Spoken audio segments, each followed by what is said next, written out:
हमारी पृथ्वी, जीवन से भरपूर यह नीला ग्रह हमेशा से ऐसी नहीं थी।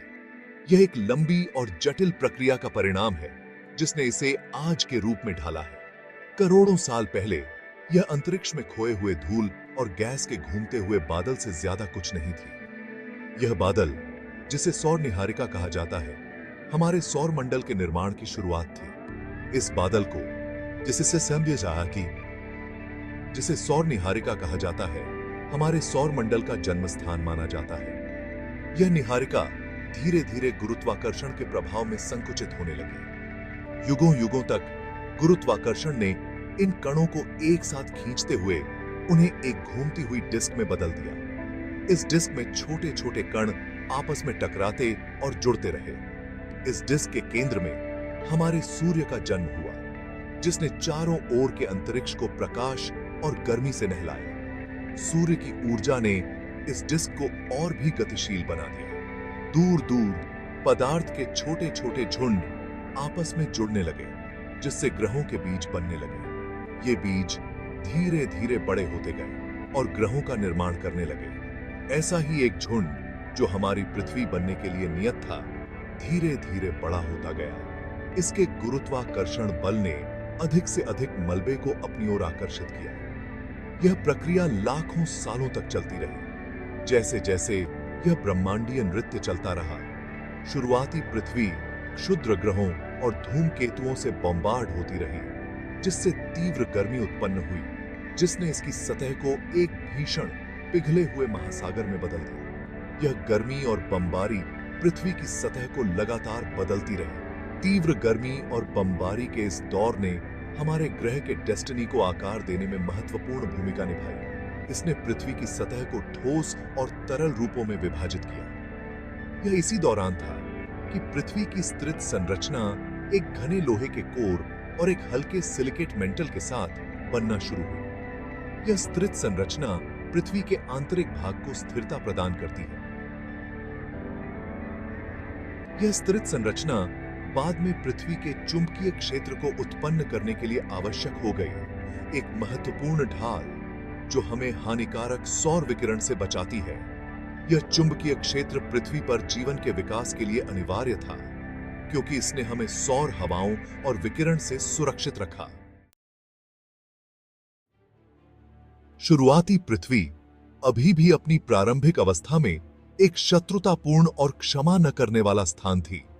यह एक ऐसा समय था जब पृथ्वी का चेहरा लगातार बदल रहा था, और यह बदलाव किसी भी जीवित प्राणी के लिए अनुकूल नहीं था।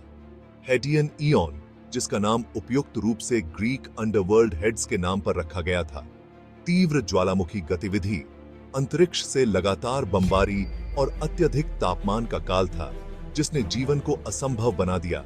जैसा कि हम जानते हैं, इस युग में पृथ्वी की सतह पर लगातार ज्वालामुखी विस्फोट होते रहते थे, और अंतरिक्ष से आने वाले क्षुद्र ग्रह और धूमकेतु पृथ्वी की सतह को लगातार प्रभावित कर रहे थे। इस अशांत अवधि के दौरान ज्वालामुखी विस्फोटों ने पृथ्वी के आंतरिक भाग से पिघली हुई चट्टान, गैसें और भाप उगल दी। फैली भी हुई चट्टान और गैसें पृथ्वी की सतह पर फैल गईं, जिससे एक अत्यंत विषम वातावरण का निर्माण हुआ। इन विस्फोटों ने भारी मात्रा में कार्बन डाइऑक्साइड, नाइट्रोजन और जल वाष्प को वायुमंडल में छोड़ दिया, जिससे हमारे युवा ग्रह के चारों ओर पहला, यद्यपि जहरीला घूंघट बना। यह घूंघट इतना घना था कि सूर्य की किरणें भी मुश्किल से पृथ्वी की सतह तक पहुंच पाती थीं। क्षुद्र ग्रहों और धूमकेतुओं से लगातार बमबारी, सौर मंडल के गठन के अवशेष ने प्रारंभिक पृथ्वी को और आकार दिया। इन टकरावों ने पृथ्वी की सतह को और भी अधिक अस्थिर बना दिया, जिससे नए गड्ढे और पर्वतों का निर्माण हुआ।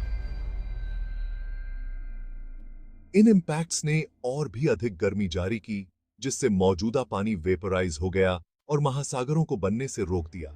यह गर्मी इतनी तीव्र थी कि पानी की बूंदें भी वाष्पित हो जाती थीं, और पृथ्वी की सतह पर पानी का कोई स्थायी स्रोत नहीं था।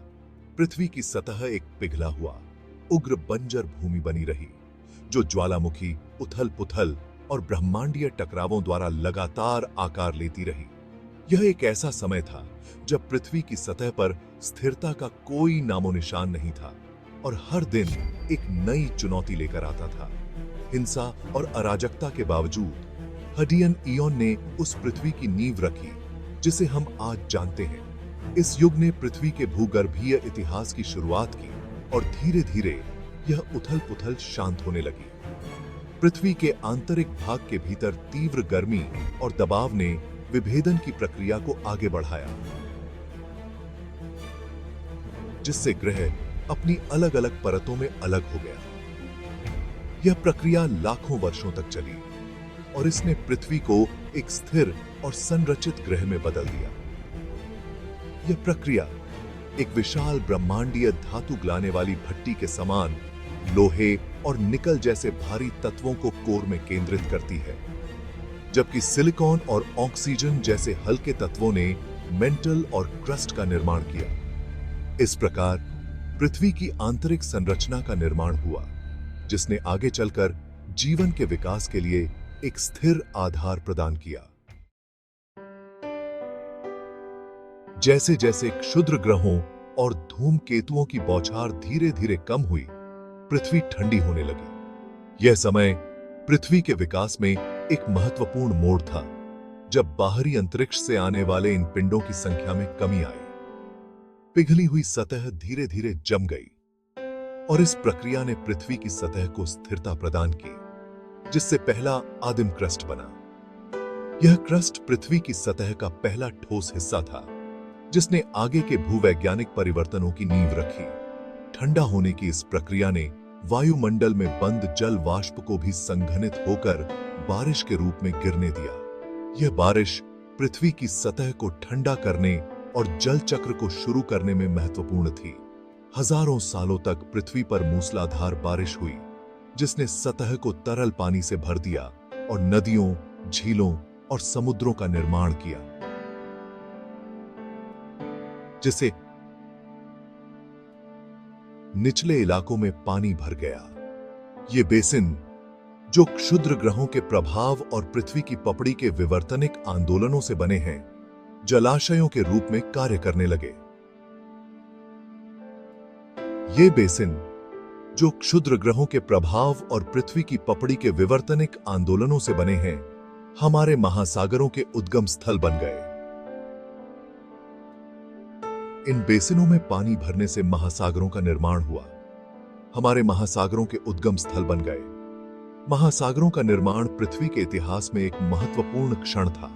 पानी, जो जीवन के लिए आवश्यक है, ने पृथ्वी की सतह को आकार देने में महत्वपूर्ण भूमिका निभाई। महासागरों का निर्माण पृथ्वी के इतिहास में एक महत्वपूर्ण क्षण था।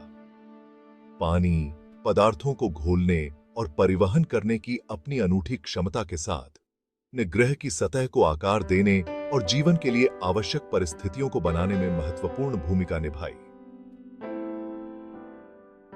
पदार्थों को घोलने और परिवहन करने की अपनी अनूठी क्षमता के साथ पानी ने पृथ्वी की सतह को बदल दिया। इसने खनिजों को घोलकर और उन्हें एक स्थान से दूसरे स्थान पर ले जाकर भूवैज्ञानिक प्रक्रियाओं को प्रभावित किया। एक ग्रह की सतह को आकार देने और जीवन के लिए आवश्यक परिस्थितियों को बनाने में महत्वपूर्ण भूमिका निभाई। पानी ने न केवल सतह को ठंडा किया, बल्कि जीवन के लिए आवश्यक रासायनिक तत्वों को भी वितरित किया। महासागरों ने वायुमंडल से भारी मात्रा में कार्बन डाइऑक्साइड को अवशोषित कर लिया, जिससे ग्रीन हाउस प्रभाव कम हुआ और ग्रह ठंडा हो गया। यह प्रक्रिया पृथ्वी के तापमान को स्थिर करने में महत्वपूर्ण थी, जिससे ग्रीन हाउस प्रभाव कम हुआ और ग्रह ठंडा हो गया। महासागरों ने पृथ्वी के तापमान को नियंत्रित करने में महत्वपूर्ण भूमिका निभाई, जिससे जीवन के लिए अनुकूल परिस्थितियां बनी। ठंडा होने और महासागरों के निर्माण की इस अवधि ने हाडियन ईओन से आर्कियन ईओन में परिवर्तन को चिह्नित किया, एक ऐसा समय जब हमारे ग्रह पर पहली बार जीवन का उदय हुआ। यह परिवर्तन पृथ्वी के विकास में एक महत्वपूर्ण चरण था। एक ऐसा समय जब हमारे ग्रह पर पहली बार जीवन का उदय हुआ। तरल पानी की उपस्थिति, जिसमें घुले हुए रासायनिक निर्माण खंडों के साथ पहले आदिम जीवन रूपों के उत्पन्न होने के लिए एकदम सही वातावरण प्रदान करती है। के साथ हुए थे रासायनिक निर्माण खंडों के साथ पहले आदिम जीवन रूपों के उत्पन्न होने के लिए एकदम सही वातावरण प्रदान करती है। इन रासायनिक तत्वों ने जीवन के निर्माण खंडों को बनाने में महत्वपूर्ण भूमिका निभाई। पहले आदिम जीवन रूपों के उत्पन्न होने के लिए एकदम सही वातावरण प्रदान करती है। इन आदिम जीवन रूपों ने धीरे धीरे विकसित होकर जटिल जीवन रूपों का निर्माण किया, जो आज हम देखते हैं। जैसे जैसे पृथ्वी ठंडी हुई और महासागर बने, हमारे ग्रह की कहानी में एक नया अध्याय शुरू हुआ। जीवन का उदय और वातावरण पर इसका गहरा प्रभाव। ज्वालामुखी गैसों से भरा प्रारंभिक वातावरण अभी भी जीवन के लिए विषाक्त था, जैसा कि हम जानते हैं। हालांकि नवगठित महासागरों के भीतर गहरे सतह पर कठोर परिस्थितियों से सुरक्षित जीवन को एक मुकाम मिला। पहले जीवन रूप सरल एकल कोशिका वाले जीव थे, बैक्टीरिया के समान। प्रोकैरियोट्स के रूप में जाने जाने वाले ये जीव प्रकाश संश्लेषण करने की उल्लेखनीय क्षमता रखते थे। उन्होंने कार्बन डाइऑक्साइड और पानी को शर्करा में बदलने के लिए सूर्य के प्रकाश की ऊर्जा का उपयोग किया, एक बाय प्रोडक्ट के रूप में ऑक्सीजन जारी किया। लाखों वर्षों से इन सूक्ष्म जीवों ने समुद्र के पानी में भारी मात्रा में ऑक्सीजन छोड़ी। यह ऑक्सीजन, जो शुरू में भंग लोहे द्वारा अवशोषित हो जाती थी, अंततः वातावरण में जमा होने लगी। धीरे धीरे इसे जहरीले सूप से अधिक सांस लेने योग्य मिश्रण में बदल दिया। यह प्रक्रिया, जिसे ग्रेट ऑक्सीडेशन इवेंट के रूप में जाना जाता है, पृथ्वी के इतिहास में एक महत्वपूर्ण मोड़ थी। इसने अधिक जटिल ऑक्सीजन श्वास जीवन रूपों के विकास का मार्ग प्रशस्त किया, जो अंततः आज हम जीवन की अविश्वसनीय विविधता को देखते हैं।